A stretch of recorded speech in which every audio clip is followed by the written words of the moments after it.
The following is a clip from a live episode of NYY Recaps. Enjoy. I want to talk about the story of the day, which is the Jazz Chisholm trade. So first, I want to give a shout out to my West Coast guy, Terrence Kemp, because he predicted this trade way back in early May. When the trade happened, it was kind of frantic. It was kind of a frantic part of my day. So my reaction was a little bit all over the place. My energy was high. I was pumped. But I felt like I owed you guys a more cogent response now that I've had some time to look at some numbers and think about it. I saw some people say, well, why didn't Cashman get Tanner Scott as a part of this deal? And I wanted to point out that it can still happen, so don't give up hope on Tanner Scott.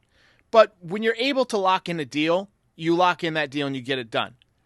If there's another deal to be made, they can still work it out.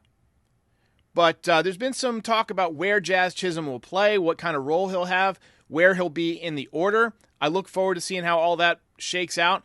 He obviously fits at center field and second base, but there's already been talk of playing him at third base. And that's just such a Yankees move. Get a guy who doesn't play in a position and play him there. You know, it's IKF at shortstop all over again. With Stanton coming back Monday, there's going to be no room in the outfield, right? Because Judge has got to go back to center field. You've got Verdugo, who had 3 hits tonight, and then you've got Soto and Wright. So there's no room at the end. So he can't play center field. So he's got to play either third base or second base.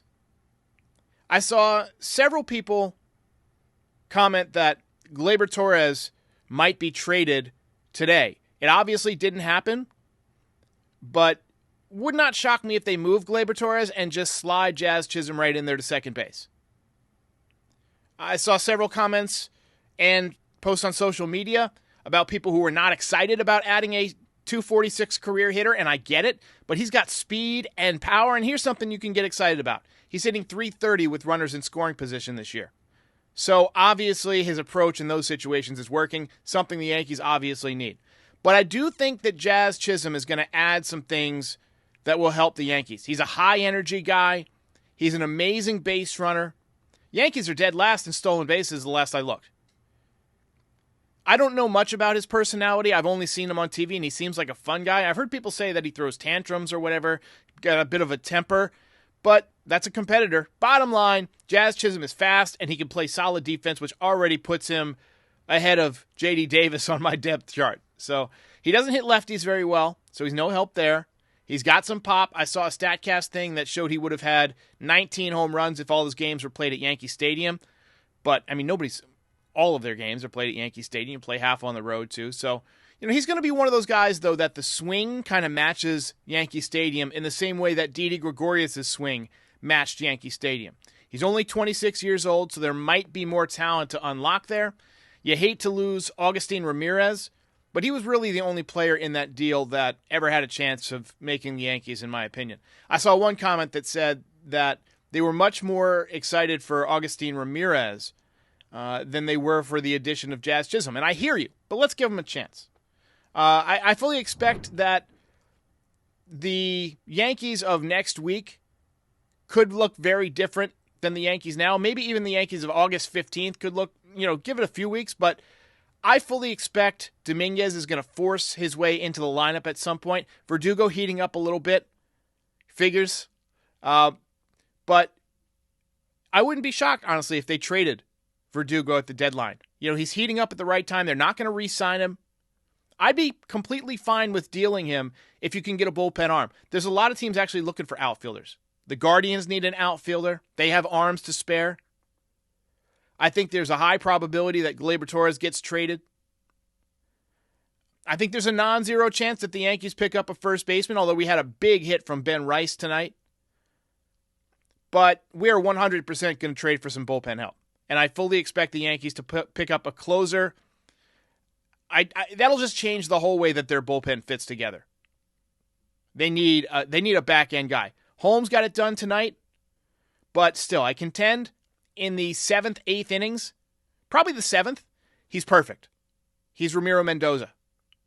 But I don't want him in the 9th, So I also wouldn't be shocked if the Yankees traded Clay Holmes. There might be a team out there that thinks a change of scenery might be a good thing. He's an asset the Yankees can sell. They're probably not going to re-sign him. He's going to be a free agent. So, we'll see how it shakes out. But the name we've been hearing today is Pete Fairbanks of the Tampa Bay Rays. He's an awesome dude. He's been on Foul Territory a couple times. He's known for giving very honest and oftentimes hilarious post-game interviews. He's accountable. He's solid. He's got 19 saves this year, so he would probably become the Yankees closer. He's honestly kind of similar to Clay Holmes. He's 6'6", 225, so another big guy. Doesn't strike out as many guys as Clay Holmes does, but he has a lower whip, so less base runners. He doesn't allow as many hits. Holmes allows 9.5 hits per 9. Pete Fairbanks is at 6.9. Now, the 9.5 stat was before tonight. I haven't factored in tonight's two innings, but he didn't allow any hits this evening. But Fairbanks has 16 walks, and Clay Holmes has 10. So really, he's a little bit worse. His ERA is higher, but honestly, I'd probably be more comfortable with him. I don't know why. I've always liked Pete Fairbanks. There's some rumors that Tyler Hardman could be part of the deal. He was one of the names I heard that was going back as part of the Chisholm deal. That turned out not to be true. But I do expect this to happen before the series begins on Monday. The Yankees like to change out pitchers before a new series whenever possible.